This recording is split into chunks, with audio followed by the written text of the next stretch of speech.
Hi, it's Megan, and thank you so much for joining us for this week's episode of Woo as Fuck. This week is our first episode with our new microphones, so hopefully that audio quality is wonderful for you. As an editor, this was a dream for me. And this week we're talking all about standing in your power and owning your energy and being able to differentiate your energy from the energy that's around you. And we talk a lot about trusting your internal, in part of the episode, we call it your internal metronome. In part of the episode, we call it your internal pendulum. Consistency issue for me, but you guys, basically what it is your internal guidance system. So we give a lot of examples for that. And obviously at the end of the episode, we have some tools for your toolbox for you to kind of try to implement this in your own life. I hope that you guys enjoy this episode. It was really fun for us to record, and let's get into it.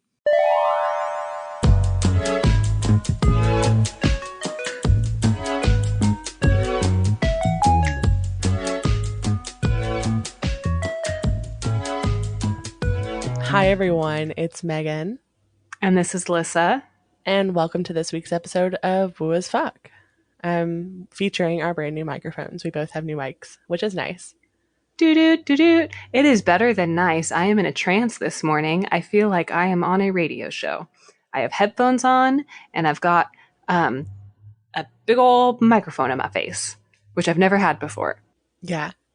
And my microphone I've had for 5 or 6 years, and my cat kept knocking it off. And it was time. It was time to get a new mic. I went an entirely different type of mic. And then Lissa got a version of what I had for years, the newer version, and it sounds great. We're very happy. I hope it's great for you guys too. We're so excited. And it literally, too, oh, wait a minute. Hold on, Megan, do I need to hit mute still? How does this work? If I'm wearing headphones, do I not hit mute, or do I still hit mute? I would probably still hit mute in between stuff, just so you can get like sips of drinks and stuff without it being on camera, on mic. You guys, there's so many things. Ooh, there's so many things to do now. This is interesting. Okay, so I wanted to say, though, I think that you should also talk about the literal crapping out of your microphone. Oh, yeah, it happened. There was so much intuitive, like the nature of that was also intuitive.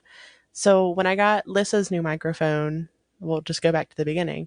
I had an urge to look at it for some reason that morning, and it was on the biggest sale it had been on in a long time for that specific microphone. So I immediately confirmed her address, because I have mailed her stuff, but I always like to make sure, especially before sending something expensive, confirmed her address and sent it over to her. And then later that day, wasn't it? It might have been. I was like, no, now you also need a new microphone. And then I had been between a few different mics and thought I had one picked out, and ended up ordering a new one that same day. And later that evening, after I recorded an episode for while Lissa's on vacation with one of my friends, right afterwards I went to do the intro for episode 15, and my mic just would not. It wouldn't. It sounded terrible. It sounded like a robot having a medical emergency. What? And so my new one came the very next day, and I was so glad that I had ordered it, because I had meetings and stuff the next day where I needed a microphone. That's actually a really good segue into what we want to talk about today. Yes. So today we want to talk about, I'm trying to figure out the best way to even explain this. Essentially, it's experiencing life and really experiencing life, not just living it, but experiencing life and the moments in your life and finding the strength and power within yourself for you, not for your children, not for your partner, not for your family, not for a friend, but finding strength within yourself and that inner knowing and peace within yourself for you, and kind of like standing in your power in that.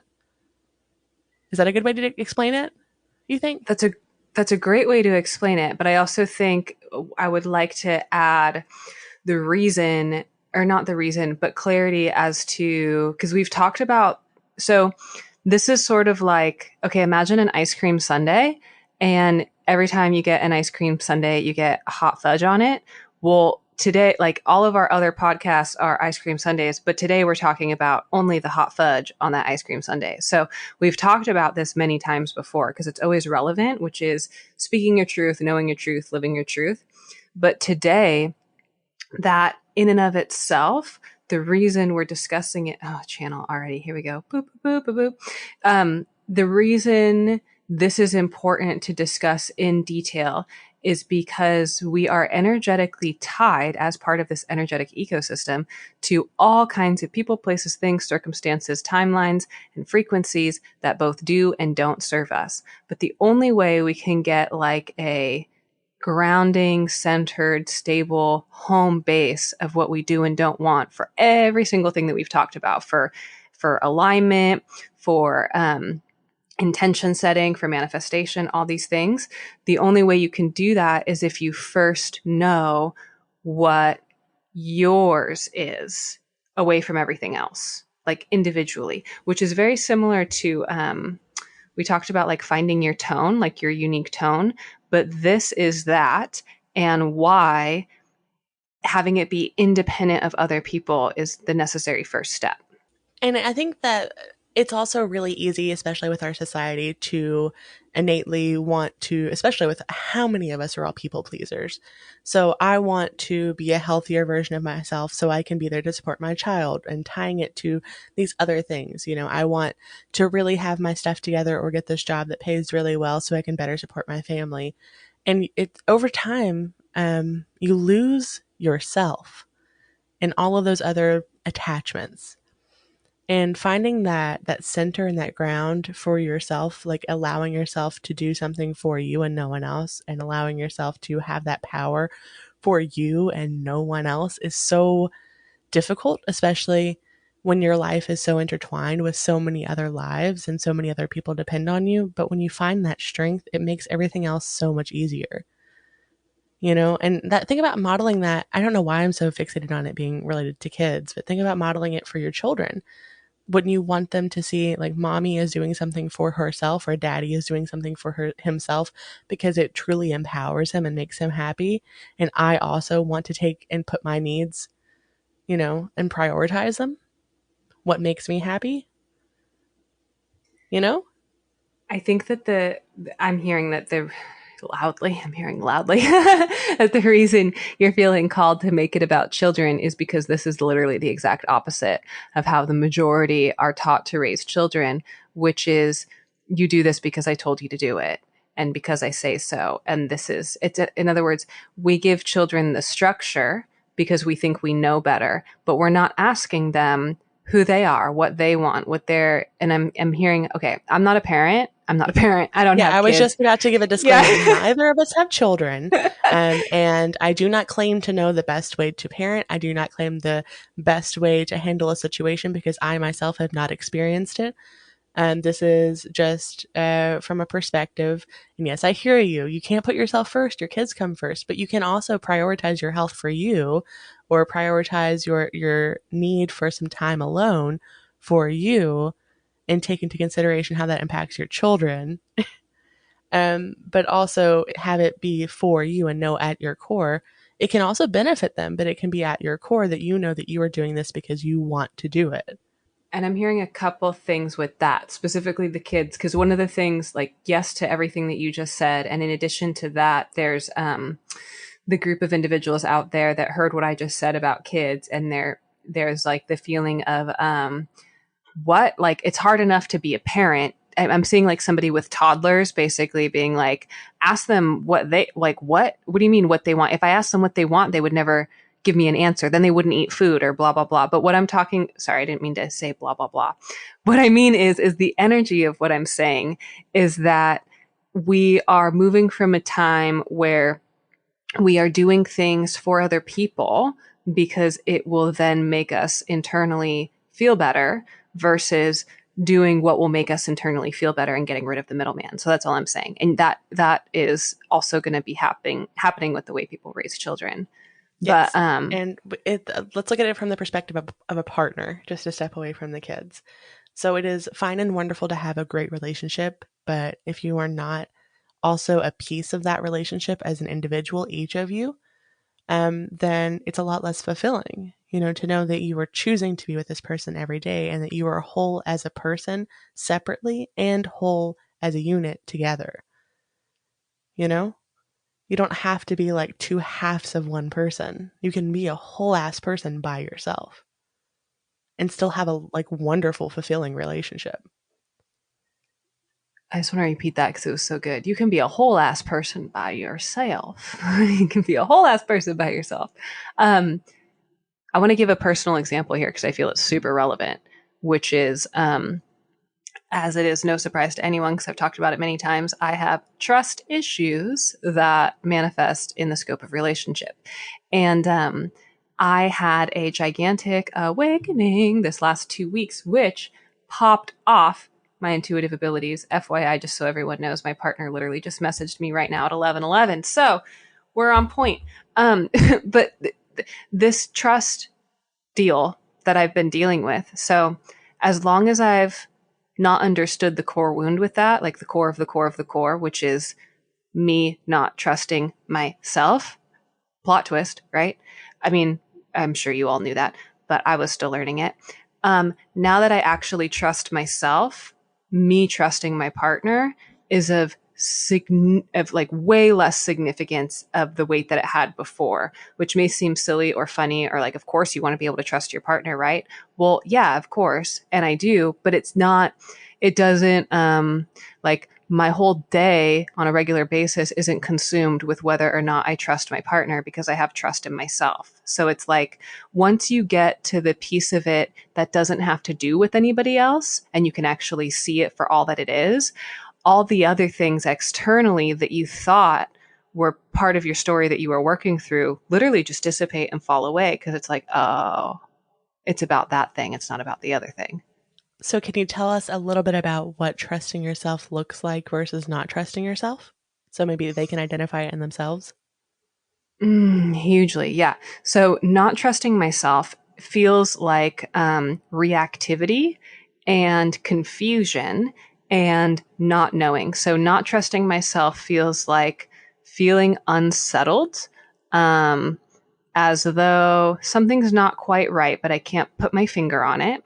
And so the way that I will ease that anxiety of not knowing what's wrong is through seeking external validation in my relationships, all my relationships, both friendships and romantic relationships. So that will manifest as me maybe checking in with my partner more than normal about like, are we okay? Is everything all right? Is there anything you want to talk about? And then the way that that will manifest internally is through thought loops of, okay, well, what do we think about this? No, that's okay. What do we think about that? No, that's okay. And I will literally just take on the weight of others' opinions as truth to ease that anxiety. So, do you think that this was actually your intuitive abilities not being understood? And so you had this anxious energy, this anxiety that you were picking up on something and you weren't sure what it was because you were still figuring that out. And because you weren't sure of what it was, it like triggered an anxiety cycle where you were looking for validation from anything, anywhere, whether it was like a positive or dramatic bad thing, to indicate why you were feeling the way you were feeling. Like you were like, hey, I'm being stabbed. And then you went through every single thing in your house to see what was a knife. Oh, that's a great way of putting it. Yeah, the way that I see it, because I can see it now on the other end, it's so nice to have clarity. But like, oh, can I sing into that? I might as well be singing with a microphone in my face. Holy crap. She's a singer now, folks. No, but like, the way that I see it is literally, imagine that we're all surrounded with a bubble, right? And within that bubble is our own energetic space, our feelings, our emotions, our thoughts, our dreams, our hopes, blah, blah, blah. So I say blah, blah, blah a lot today, apparently. When there is another being close in my space, apparently it doesn't matter who they are, um, I can unintentionally pick up on what's going on in their energetic bubble. So yes to everything you're saying, but it's like I'll pick up to what's going on in that energetic bubble, and then not understanding what's happening, I think it is mine. And then I start running through the matrix, like the actual programs, to try and give reason to why I would feel that way. Not even stopping to think that maybe I don't feel that way. Maybe somebody else feels that way. Yeah, and that's a huge differentiation. And I would imagine a lot of people are experiencing that exact same thing right now, and it is driving them bananas. And oh, so let me tell you what it feels like to know you guys. Because on the other side, it feels like humor. It feels like clarity and it feels like peace, knowing, and humor, like funny. It feels funny because it's like, um, I know what my feelings are. Like I know what it's my feel. Like what it's what it feelings happen inside my body. If I'm taking time to be present and set boundaries and recognize how I feel about things through nothing else than giving myself time to feel, it's pretty obvious what's going on. And then everything else becomes a superpower, so So, to what I'm speak. hearing is an exercise that someone could do if they're experiencing this is kind of like two truths and a lie. So, sit in your body and really pay attention to it and like tell yourself two truths and then tell yourself the thing that you're spinning on and see where it's like how it feels in your body, maybe compared to those two things that you know to be true at your core. Have you dealt with this, Megan? Can you talk about the difference for you between what lying to yourself feels like versus being in truth?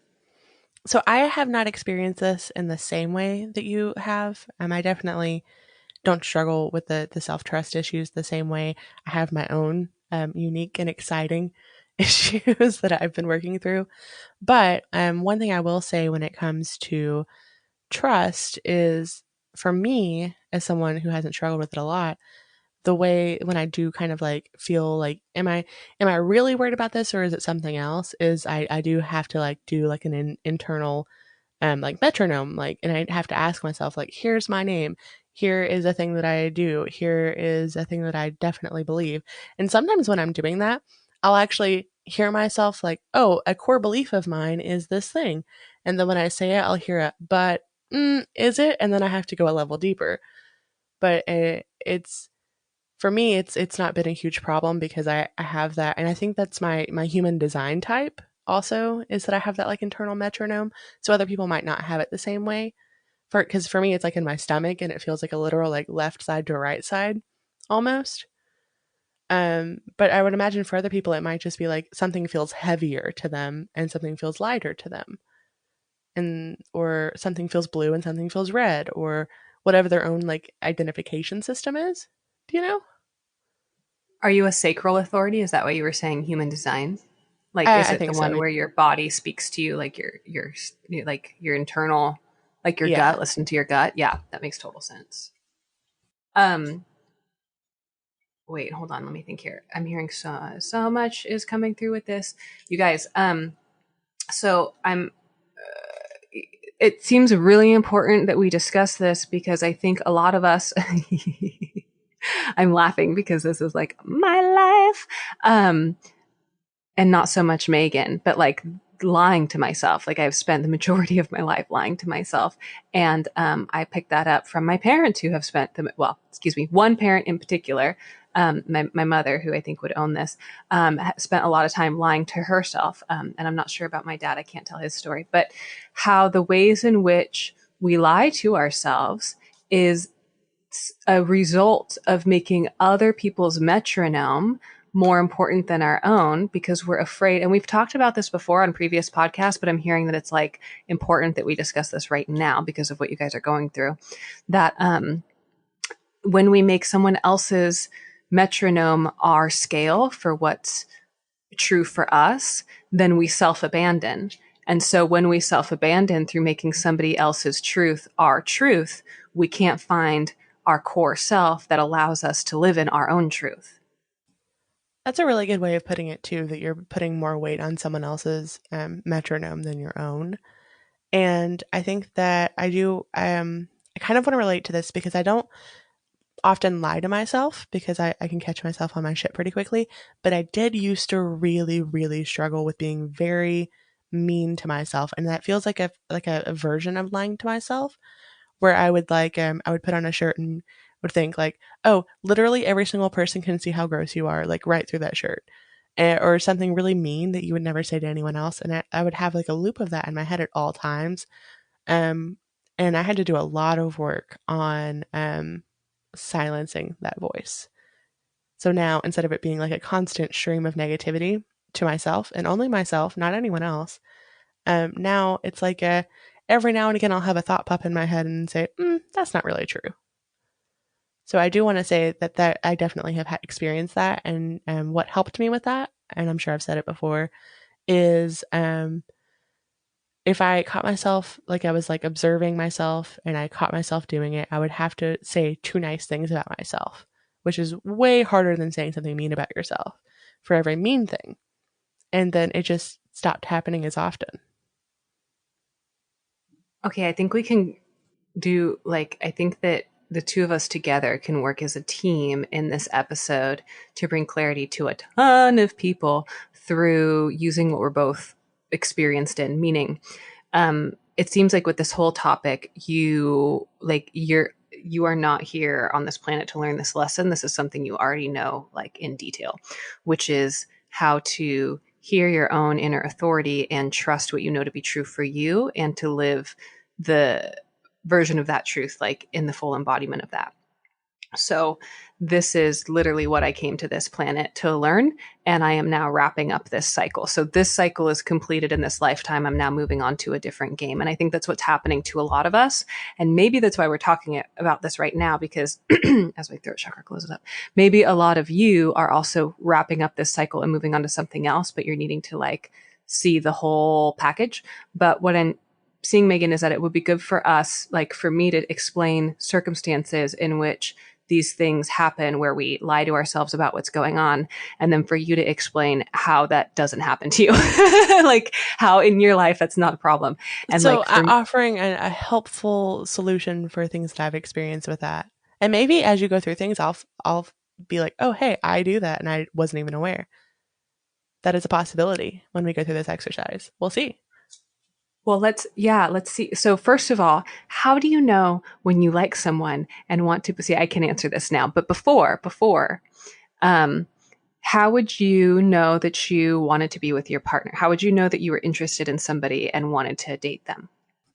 I am not a great person to ask this question to because I've been dating the same person since I was 17 and I'm 30 now.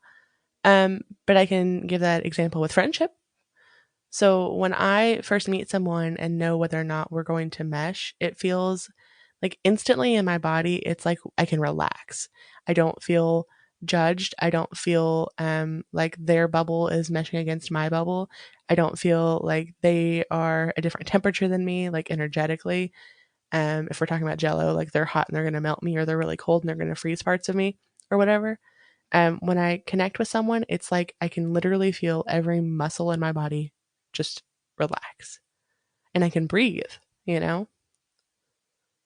So that's how it feels in my body. Hearing you describe that gave me a full body release, like that. Just hearing you say that, I was like, oh, that sounds nice. And for the wounded hearts out there, the way that I would do that is through whether or not they liked me.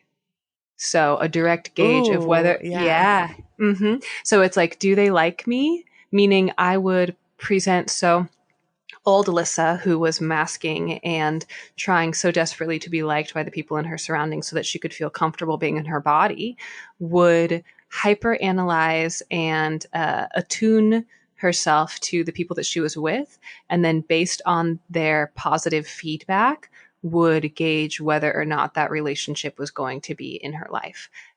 Literally had nothing to do with how I felt or what I wanted.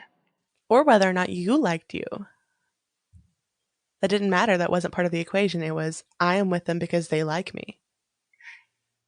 And I would like to say how you just blew my mind, because I thought you were going to say whether or not I like them, but you said whether or not I like me, Yeah. meaning that's even deeper. Like, did I like the version of myself I was when I was with these people? Hmm. And actually the answer to some of those is no. But yeah, that literally wouldn't even be in my sphere, because I was just trying to feel safe through being around who I thought liked me. Yeah. So why is being with a partner what made you feel safe? Oh, that's a great question. That is definitely because I needed to have someone Someone Okay. else's metronome? Yes, exactly, exactly. Thank you, thank you, thank you. Yeah, I didn't know what I wanted because I had never heard myself before, never lived my truth before, and quite frankly, was punished and like, how do you say, like, if I did live out my expressed truth, bad things would happen. And I learned that from a very young age. So it wasn't safe for me to be myself. So I needed somebody else around so that I could monitor what was and was not safe. Okay. And then you were kind of gauging what parts of yourself were what you felt like acceptable pieces of yourself to mirror to the world. This is a great therapy session. Yeah, no, it is. I think this will help a lot of people because I will be, here's the thing, guys. I literally now, like in my relationship now, in my life now, am recognizing that part of why I'm literally here, which is hilarious because the idea of being perceived still freaks me out. But the reason I am here is to just be me 1,000%. And the reason I need to be me 1,000% is because of how long I was not me. And that so many of us are going through this. So many of us are just now stepping into who we are. And so many of us don't have Megan's experience of like really knowing who she is the majority of her life. And so for the collective that's in this wave that I'm a part, where we're really stepping into our power and being like, you know what, fuck everything else. I just want to be me.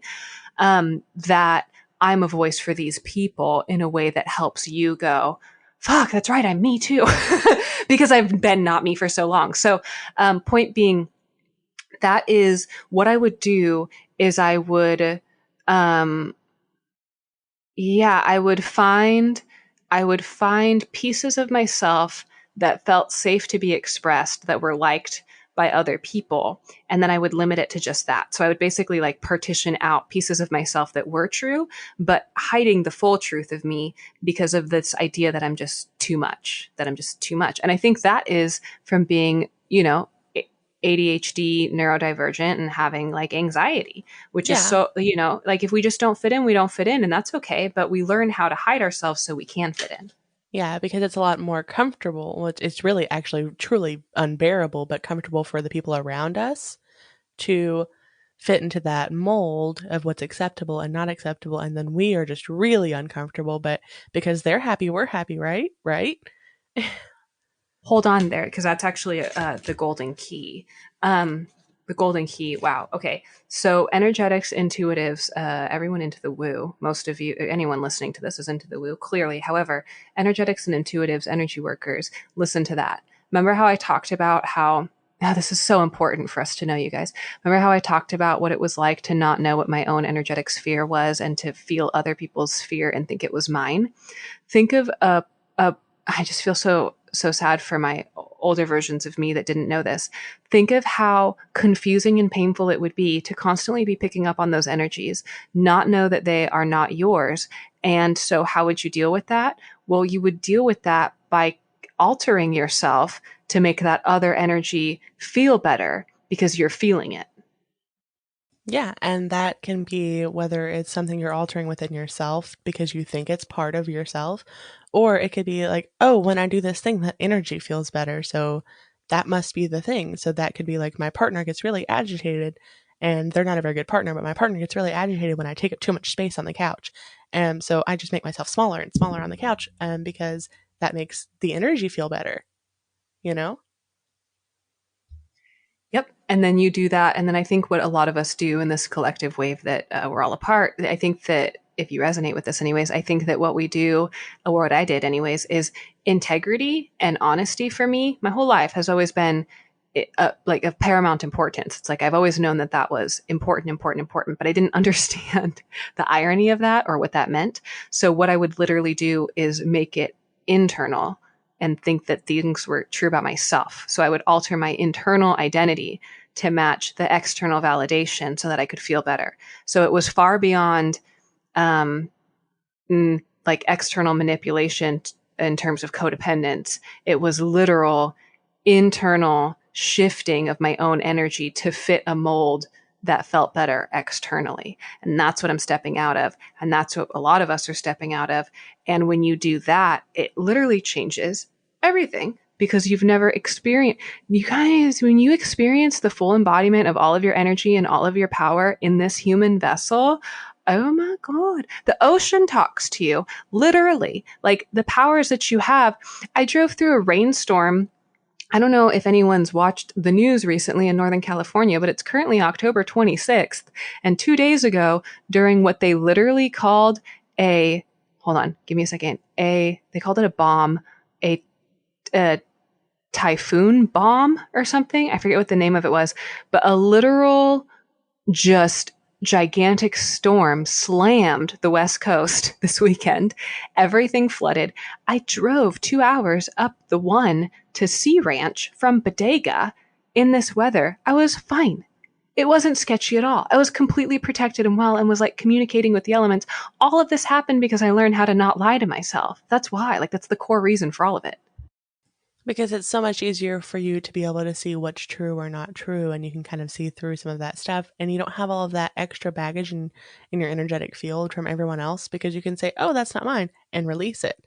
Um, but I kind of want to circle back because you said that you had ironically put a lot of value on being authentic and truthful and everything. And I kind of wanted to say, do you think that that was such a big value point for you because you felt those dishonest energies all around you, and you felt like you kept having to battle, like, am I being truthful, am I being truthful, am I being honest with myself, because you felt that the people hiding things around you, but you didn't know what that was, so you thought it was yours, you know? I mean, I'm going to be replaying that clip for about, a year for the therapy that came with it. But yeah, because I didn't put it together that way. But yeah, definitely. I think that my energy as a means of learning to trust myself would draw inauthentic, dishonest people into my experience. And FYI, if you've been a person that's been in my experience and you're hearing this and you're thinking, what the fuck? That's not true. I was super authentic. I'm not talking about you. Don't worry. I'm not talking about you. There are people in my experience who have definitely lied to me, and you know who you are. And if you're listening to this, you're going to be like, oh, fuck, that's me. And that's the energy I'm talking about. And I don't think it's ever someone who, intends to hurt me in any way, shape, or form. They were literally mirroring what I was doing, which is lying to themselves in the same way that I was lying to myself. And that's the funny game we're all in, is it's all a freaking mirror. Yeah, it's all a mirror in some form or fashion, and a lot of times when you're struggling with something, it's being presented back to you and you're being confronted with it over and over and over again in new and exciting ways. And most of the time, you can't even tell that it's a mirror until you're like away from it, you know? Like you need distance from it sometimes to really see that it's a mirror for you. So your relationships with your partner or your friendships, or I always struggle with like, no, everyone abandons me. Are you abandoning yourself? You know, or I'm struggling because every relationship I've ever been in, it felt like the love was unrequited. Is your self love unrequited too? You know, and just look at those situations, and if you're not sure if it's a mirror, ask yourself, am I doing this as well in whatever the situation is? That self abandonment as well. So I would just want to say, from personal experience of dealing with abandonment wounds, and also from working in counseling, what's so interesting, because when I was a drug counselor, I dealt with a lot of relationship issues with my clients, and it's so beautiful to be able to see clearly when you're not going through it personally. What it's like to watch somebody self abandon again and again and again to try and please their partner. Again, it was hilarious because I was doing this in my personal life, but couldn't see it, but could see it with my clients. And then you're afraid of that person abandoning you. Do you hear that? It's like you self-abandon, you sacrifice, like you don't go to the places you want to go. You don't do the things you want to do. You maybe don't even sit on the couch the way that you want to sit on the couch because you're so concerned about how your partner feels and what your partner wants, or what your friend feels, or what your friend wants, or what your family members feel, or what they want, that you self-abandon. And then because you're consistently and regularly abandoning yourself and what you actually want, you are afraid that other people will leave your experience. Yeah, I think that makes perfect sense. And I'm kind of wanting to talk about, speaking of the couch thing, I did a yoga thing through YouTube. and I was doing it the other morning, and the instructor said, when we were taking a deep breath in, to take a truly actual deep breath, let our stomachs fully expand, stretch our arms out, and don't be afraid to take up too much space in that moment. And it almost felt like, have I not been taking deep breaths, like actual genuine deep breaths, this whole time? Because I like did that. I was like, okay, I'm taking up as much space as I want to take in this moment. And it felt so much deeper. And I'm wondering how many things like that that we didn't even know that we were limiting ourselves on because of everyone around us. Like, how many things are there that we just didn't know are not even actual rules? Like, you can breathe in deeper. You can stretch your arms out wider, but you didn't know that you could because you've never been allowed to do it. Yeah, you can laugh authentically. I think that's a big one for people. I think a lot of people monitor the way they laugh. You know, like, because you were talking about breathing, I think laughing is also a big one. Like, a lot of people are afraid that they're going to be, well, me personally, I have so many different laughs, and some of them are so loud that it'll be interesting with this microphone. But what else? Can we think of other examples? Other examples for you to talk about, like what it was like for you? No, for what you're talking about right there, I think it's really Oh, important to keep discussing that. Like the things so that we other don't even take into account. examples, yeah, it could be like eating. A lot of people when they eat, they cover their mouth like with their hand because Lord forbid someone see that they're chewing food. Um, and like I'm not, or like I'm trying to think about like dressing yourself. Like you thought that you weren't allowed to dress in a certain way, even if you really liked a type of fashion, because that's not for your body type. Or you can like only sleep with let's talk about like shared beds. Say you and your partner have totally different sleeping schedules and different sleeping styles, but you can't have separate beds because you're not allowed to have two beds. Hell yeah, you can. You can have two twin beds side by side. You can have like a his and her bedroom if you have space.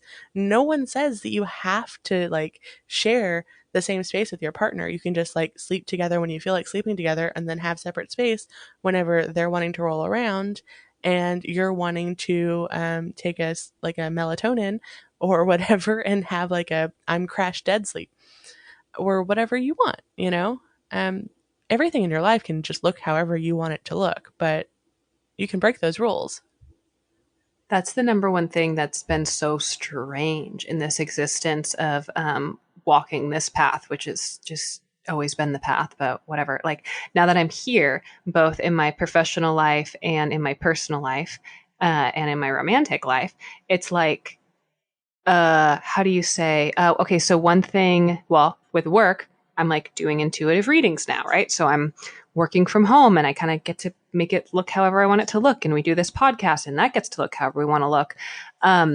But specifically within the scope of relationship, it was an adjustment that was strange because there's no, how do you say, when you're in a conscious co-creative relationship with another awake, aware individual who's doing the work on themselves, let me repeat that.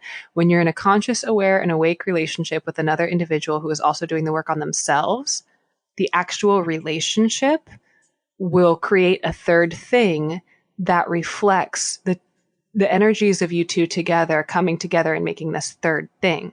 And what that third thing looks like is going to be as unique as the two of you are as individuals.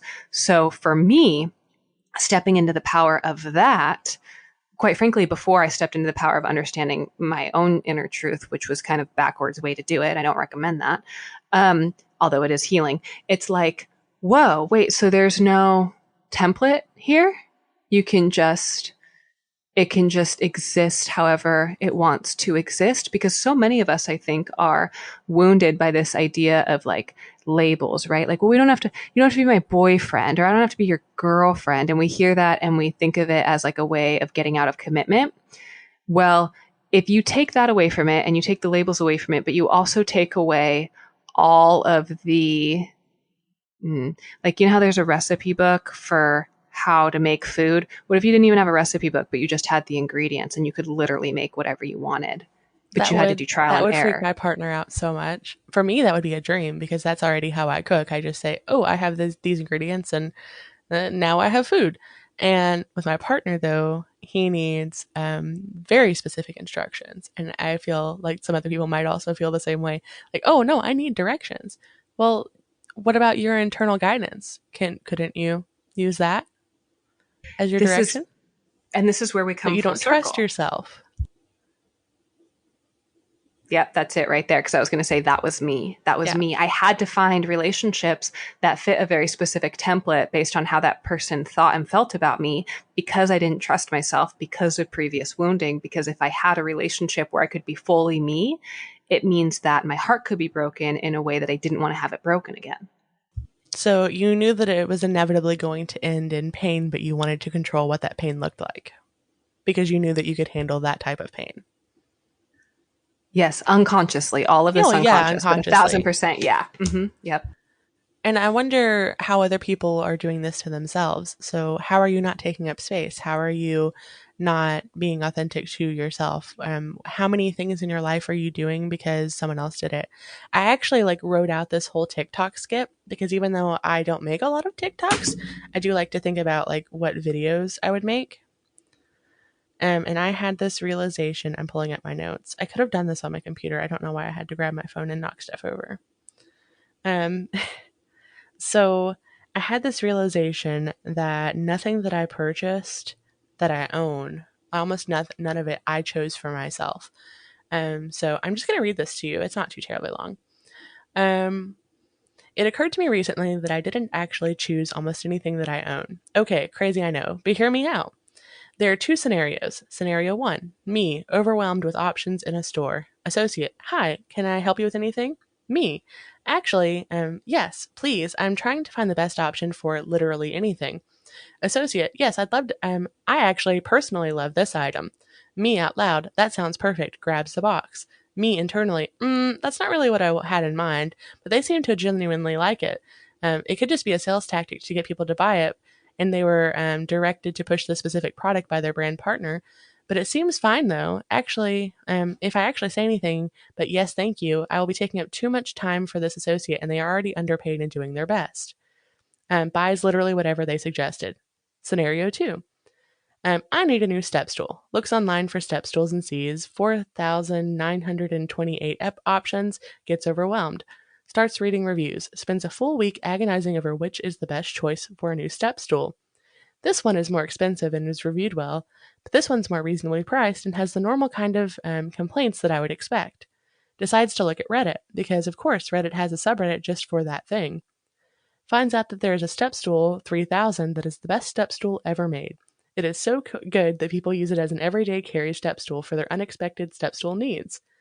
Searches for this magical step stool and sees that it is $400. Briefly goes insane and considers buying a $400 step stool that I will use 10 times per year. Remembers that I am a normal human being with normal human step stool needs. Returns to search. Gets overwhelmed again. Another week goes by. I finally say fuck it and get on YouTube. Watch 10 videos about the best step stool and then add it to a cart and buy it without thinking twice because I need to be out of this endless loop and I really need to reach things already. So, but think about how many things that you're buying because like someone on YouTube suggested it or an associate suggested it or whatever. How many things in your life weren't even yours? So many things. And also energy too. This is like the same. It's taking on other people's energy that's not even yours. It's the same thing. Because when you're talking about, particularly I got such a visual when you were talking about being in the store with that other person, is it's like because there's another the layer of it that's deeper for me that I want people to really hear and understand too, is I think what a lot of us do without realizing it is we unintentionally then in the anxiety moment of not knowing the thing you want and dealing with another person who does know what they want, it can be the easy out without even realizing it to just adopt what they want and what they like. Because it's like, well, now I don't have to figure it out for myself. That's a relief, you know? Yeah, And then it's you can like internalize it. say you're really hungry and you're in a group of people and you say, "Oh, I'm really hungry. We should get something to eat." And you kind of want a few things, but you're really not like sure on it. And then they say, "Oh, I really want falafels." And you're fine with falafels, but then you realize in that moment, I really want Indian food instead. But you can't say anything because, oh, now we're getting falafels and I don't want to make them unhappy or disappoint them. You know? When you A could thousand. like go to get falafels and have Indian food and no one would care. But I mean, like, okay, I'm getting intimate now. You guys can't see, but I'm like holding this microphone up very close to my face as though I'm telling you a secret. Because I mean something else, though. I mean the scarring that goes so deep that, and none of us, I don't think we're doing this anymore, guys. I think we're really out of this. But I just want to acknowledge the work that we've done to get here, which is there was a time when we were in a group of people and we were hungry, and someone said, I want to get falafel. And your internal body, which did not know what it wanted to eat, but knew that it wanted food, thought, falafel is my favorite thing. I want falafel. That sounds great. And then you align yourself with the people that like falafel, but you've never taken the time to figure out what you actually want to eat. So then all you know is one day you eat Indian food and it's the most amazing thing you've ever tasted. And you think, why have I been eating falafel? I don't understand. I And think at that that point, that's you're already in a falafel cult. And literally. you only eat falafels, and falafel is life. But you have to like, oh, Indian food exists too. Other foods exist. What else exists? And it's like this moment of clarity, and then you have to step away from the falafel cult. It's hard to say Yeah. And falafel cult. Falafel cult. falafel cult. Yeah, say that 5 times fast. The FC. So so it's like, if you are at the stage, I just want to acknowledge, if you're at the stage where you do know what you want but it's not aligning with your external reality, give yourself the credit that you deserve and the acknowledgement that you deserve through recognizing that it's not what you want, that it's not in alignment. Because we did that whole episode on alignment, but being able to recognize that something's not in alignment with you is literally the work. Because then it means that you are no longer lying to. Okay, I just need you all to know. All of your, I know this is so woo. All of your guides, all of your ancestors, everybody, every soul, every being, every entity, whether or not you have a trigger response to that word, every past family member, every pet, every friend, every soul, incarnated or not, um, sees you acting in your truth and in your power and is proud of you when you do that, and is literally giving you abundance through this receiving channel that you have when you are acting within your core and integrity and truth through nothing other than knowing what it is. You don't even have to externalize it. So the very idea that you know what it is and that you can see it and hear it and know it, that's enough. That's like literally, that's the work right there. Then releasing into that and being able to exhale and have that full body release where you allow yourself to receive, that piece does come over time. It's not the easiest thing in the world. It's not like you flip a switch overnight. That's like, this is literally the part that I'm in right now, where it's like, oh, okay, well, now I know what my truth is and I understand what integrity is, but implementing that into my external reality is kind of more rockier than I anticipated. But I need you guys to know that when we talk about these things and when I hear you, so I'm an intuitive. It's what I do now. It's the power now. It's the ability is fully online. And when I hear other people speak truth, their own truth, what happens is I get a flood of positive response from the universe. That's basically like, it just feels like I get a standing ovation. Like a bunch of people behind me start applauding you and like giving you a standing ovation. And I can hear so many of you in this moment that are listening to this, that you are now at this moment in time, whenever you're listening to this, implementing your discernment in your regular life through knowing what you do and don't want that is actually true for you. And I just want you to know how much backup you have, like how much respect and what's the word, Megan? I know you can feel this too. What are they trying to communicate? There's just respect and support, and the fact that you're able to honor things, even if you can, like, maybe you can't implement it, but you can see it and you're just able to identify the thing. Um, it's a huge step because with meditation, like phase one is just being able to like step back and say, oh, those are my thoughts and this is me and we are separate. And it's not about silencing anything. And it's the same thing with this. Phase one of this is stepping back and saying, is that mine? Do I like it? Is that a thing? I think that like, what's the driving force behind it? And that's step one. And if you realize you've been doing this with everything in your life and you're spiraling right now because we just pointed it out, um, it's okay. Don't be too hard on yourself. We all do it at some point in some form or fashion. You're not alone and you're not like a failure. Definitely not. No, you're, and like even You're seeing human. it. And I'm hearing start with ice cream. If you're finding that this is where you're at, if you're like, oh no, I don't know, go to the store, or sorry, any dessert, okay, or any salty treat. Really, you guys, you're not all Okay, dessert lovers out there. how about just a treat? Think A of like treat. There we go. your favorite treat, your preferred treat. So yeah, your preferred treat. Go to the store with whatever amount is appropriate, $3 to $5 or whatever, and pick a treat.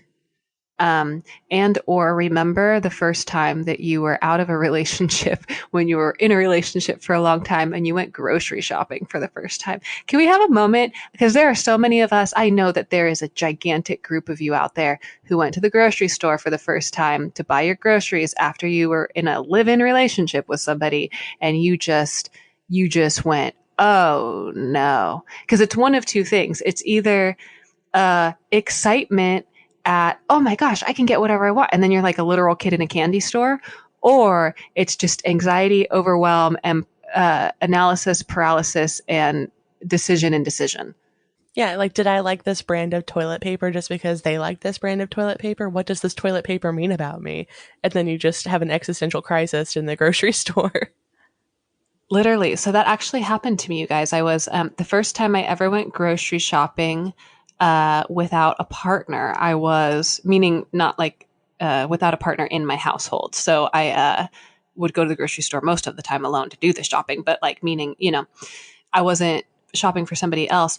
I was 26 or 27, I think.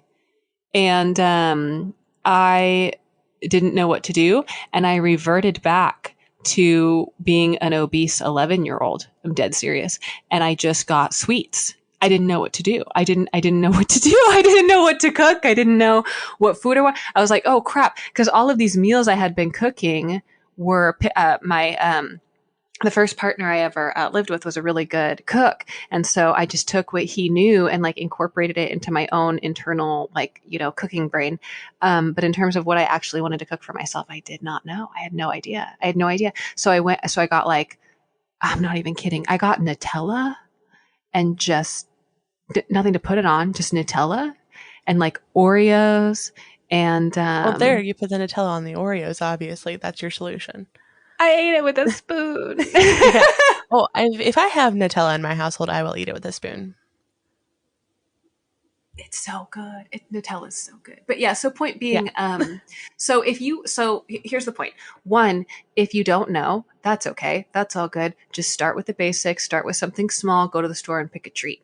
And if you are someone that goes to the store and you know what you want, that's the message that I'm getting is you don't see it, but like for whoever I'm thinking of, which is, how do I say, each person I'm thinking of right now is like as a, when you see things energetically, it's like a lot of you are aligning with this energy where your guides are wanting me to tell you the specific thing, which is for every time you know something that's what you want for you, there's like 50 beings that are literally in your existence, in your energy sphere, applauding you, that are like, thank you, thank you, thank you. Oh my gosh, we're like, we're so proud of you. We're so happy. Thank you, thank you, thank you. Thank you for exercising your discernment.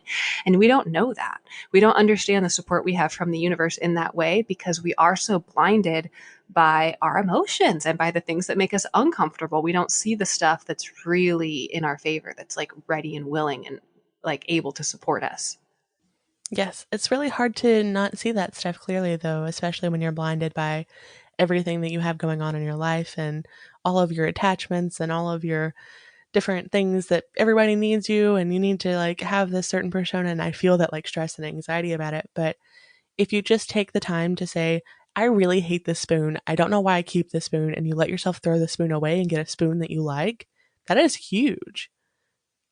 And I know it seems small, but that really is a huge thing for the universe. Like you're telling the universe, like, I don't like this spoon. And I'm like declaring it. This spoon is gone to me. And I like this type of spoon. And I am confident and comfortable with that decision. And the universe like sees that energy and is like, yeah, that's amazing. Here's more things that you like, that are on the same like wavelength of power and strength, you know? Man, this is a channeling that's coming through me, and let me know what you. I feel like you're gonna. So this is again, you are not working through these lessons. You know these things. So I would love to hear your interpretation of this information that's being filtered through me, which is that there is. I'm just gonna talk like a robot for a second. There is a new powers online, you guys. This shit's crazy. When you start actually being in your truth, it's like just wait. You're all magical beings with superpowers. Just fucking wait. So or don't wait. Let it be now. There's a internal mechanism, an operating system that is a motor in your solar plexus. I don't know what I'm saying. It's just coming through me. And that motor that operates within your solar plexus, when you discover that you are a divine being that's here to create your own internalized version of heaven on earth, like your ideal reality, which you want your ideal reality to be. Once you recognize that your discernment as an awake creator is the thing that unlocks the mechanism that is the motor in that like sacral slash solar plexus area. I'm seeing a lot of yellow, like a lot of yellow colors. um, then there's a channel that activates within you that's this creation channel where the actual universe, so like you incarnated here on this planet to create things, but the reason you incarnated here to create things is because you are your own unique expression of the universe as a single unit here to create. So when you recognize that that is your power as an individual, co-creatively as well, but firstly, like what you want, your own discernment, then there's an actual channel inside of you in that chakra, in the solar plexus chakra. Again, I'm seeing so much yellow that it like then can literally come through you out the solar plexus and create a timeline that didn't otherwise exist. So you're actually getting more power, more juice, more energy to manifest and create once you exercise your superpower of discernment. And there are so many different possible timelines at any given minute for every single thing that you do. But the timeline that you're able to create yourself with like authority and strength and power whenever you're owning up to that personal sovereignty and that personal strength that you have inside of you, that we all have inside of you, those are so much more stable than those other timelines. They're not like blipping in and out of existence. They're a lot more anchored because it's anchored to who you are as a being authentically in this moment in this unique expression of the universe. Anchored, and then do you hear anchored? Think, oh, this is the whole thing, isn't it? Now imagine what it's like. Okay, so you have 100 people who are anchored to timelines who are not stable because they're not based in their own truth. Okay, think of what that world looks like. Think of how easy it is to manipulate their energy. Think of I mean, how that's the anybody, current world that we're in now. yeah, It's but not that's hard. what You I'm don't have saying. to imagine it. Ah, okay, then yeah, just think of the world. But Yeah. now think about what it would be like if even a fraction of those people anchored themselves to what was true for them, those timelines that are stable. Do you see how you can change the motherfucking planet in a very short period of time when you have awake, aware beings who are operating in their power, who are anchoring in these timelines? Changes so fast. It really does. And now all of this has me thinking about my own personal influence on other people. I'm not sure how much of an influence I've had on people around me or how many people specifically like a spoon because I liked a spoon. I'm not sure that about that impact, but if I am holding that on anyone at any point in my life where they felt like they couldn't have the food they wanted or they felt like they couldn't take up the space they wanted because of me, I would like to release all of those contracts. I would like to release all of those bonds so that you are able to freely choose the cereal or sweet treat or energetic space that feels in alignment for you without my energy tainting it any longer. That goes for everyone who follows any and all of our content Yeah. individually or together. I think that literally our collective message has always been, but it's time to reiterate that, like having a mission statement or whatever people call it, that our intention with this podcast is to share our experience so that in the case that it may benefit you.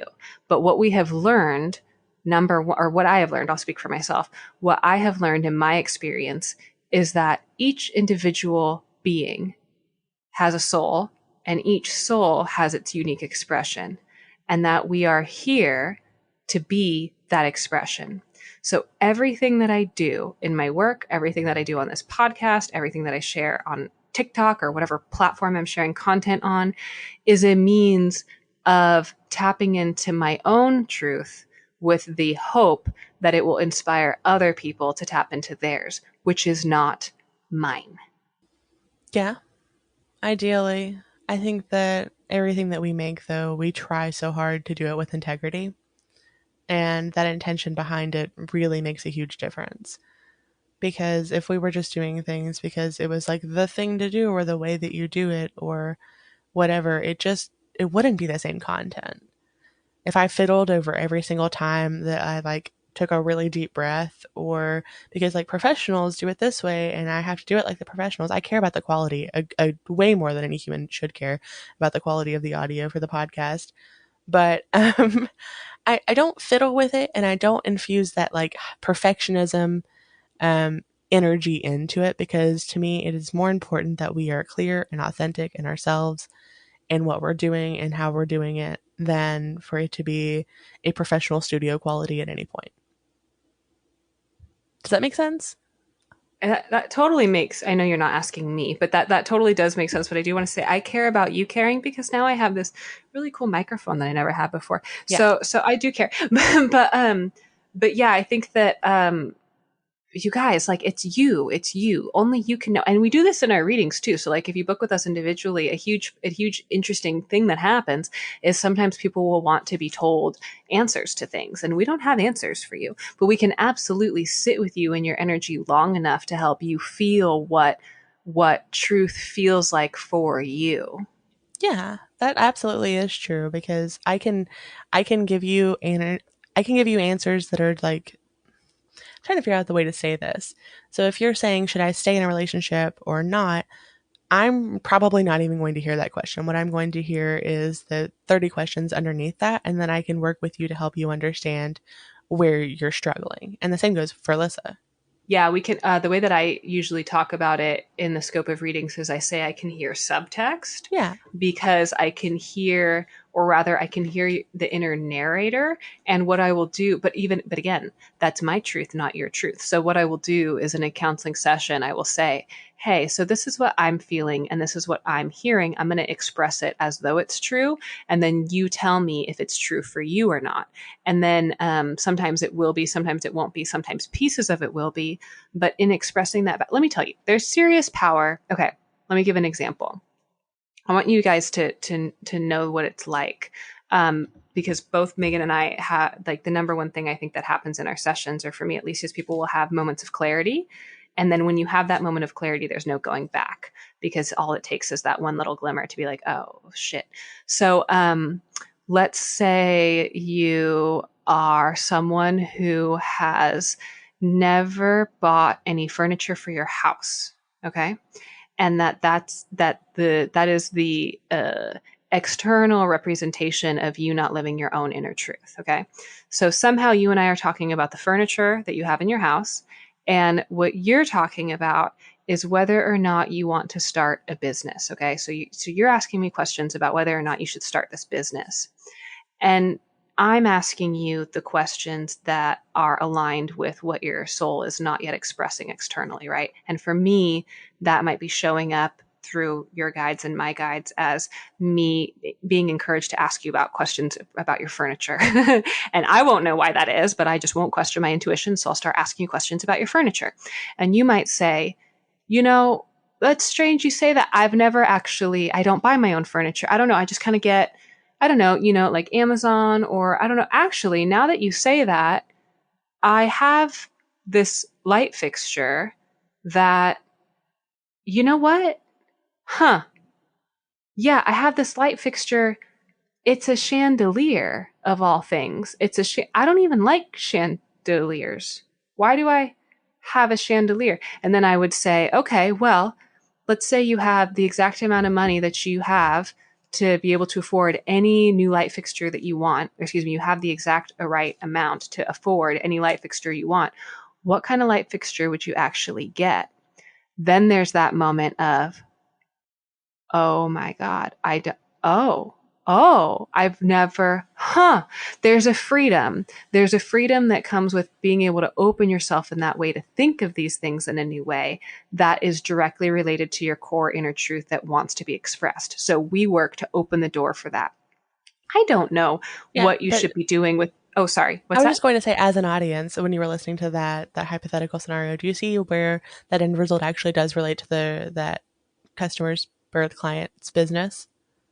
Oh, that's what I was going Yeah. to wrap back around to that. So it's like here, so I, as your intuitive counselor, I don't know what's going to be the correct decision for your business. But what I do know beyond a shadow of a doubt is that my core truth in this world that I'm creating for me is that individuals who live in their truth, speak their truth, know their truth are directly rewarded by the universe in the opportunities that themselves. So if you are aligned with me in this reality, then you knowing what is true for you is only going to have positive impact on your business. So I am then going to be inspired to work with you to figure out what feels true for you so that you can then implement that in the creation of your business.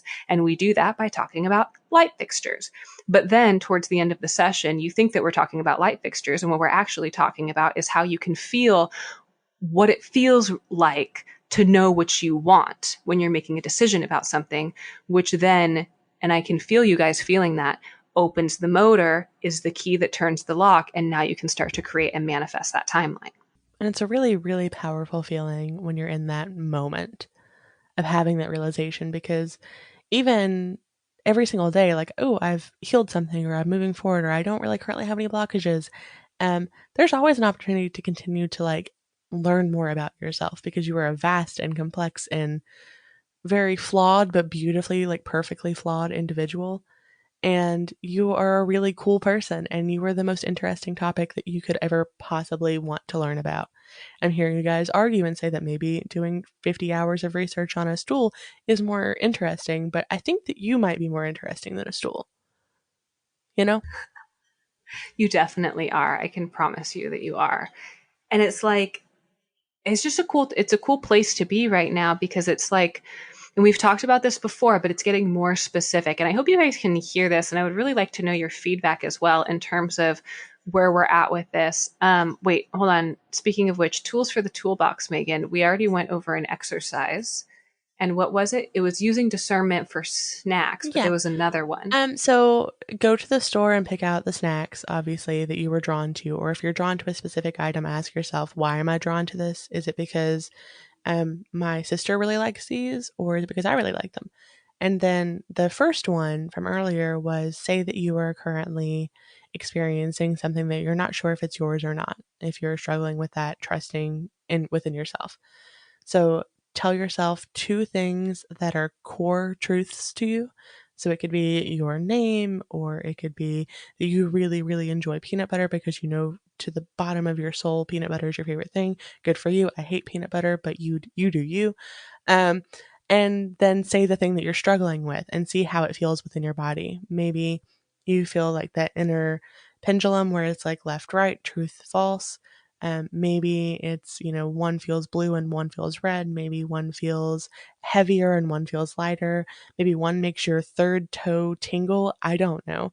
You know your body, and you'll kind of, with those exercises, learn more and more about how truth feels in your body to you as a unique and beautiful individual.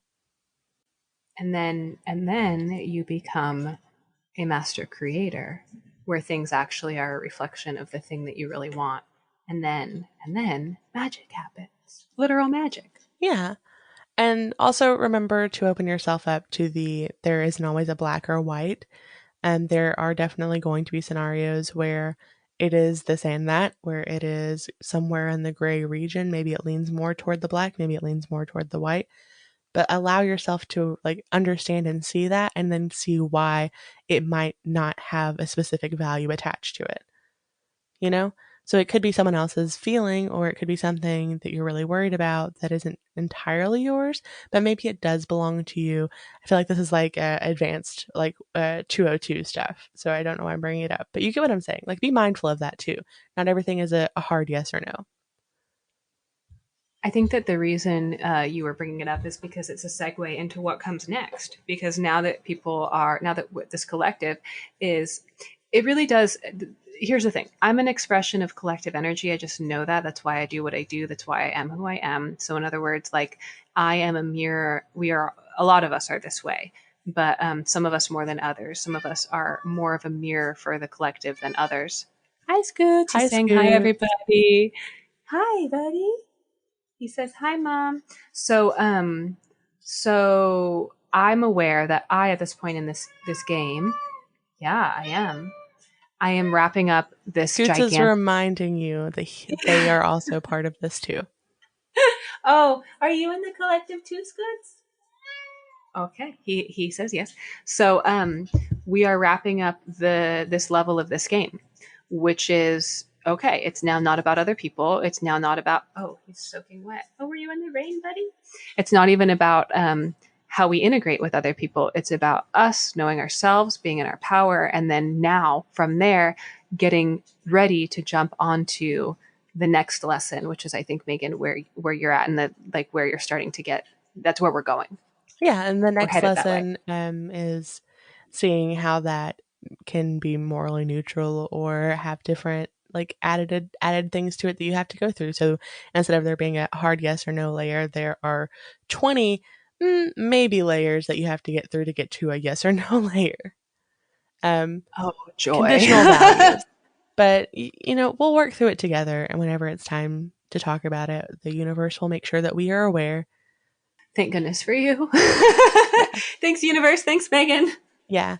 I'll be buckled up. So is your vacation next week? Oh my gosh, it is. Oh my gosh, you guys, I have been Yeah, I thought we should so touch base on it.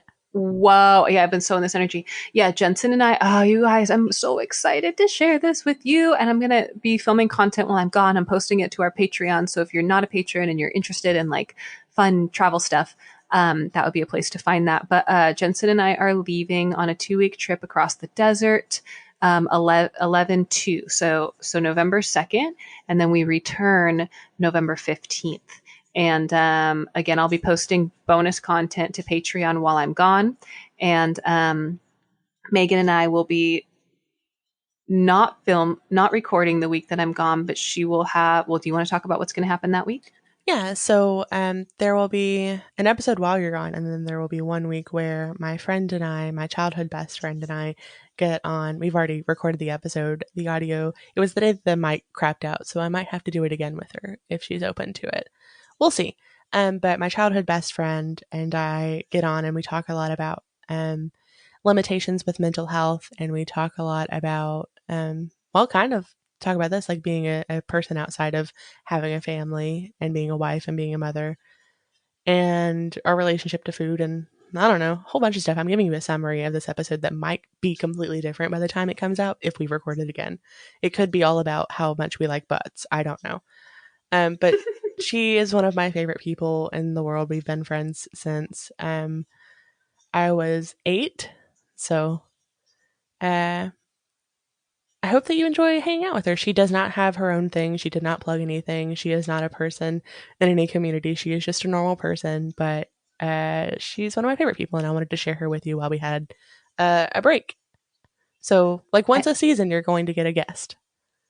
I love this. I love this, and I think it's good to have that energy here too because it's all from a different perspective, and I think that that's really good to have.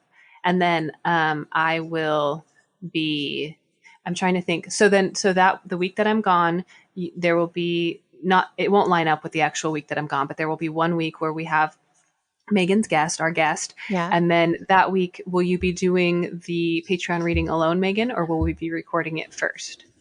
So I think for the time that we're gone, we will do separate Patreon content instead of together, or it will Okay. just be content from me because if you don't feel like making it, I don't want you to feel like you have to. There's no obligation.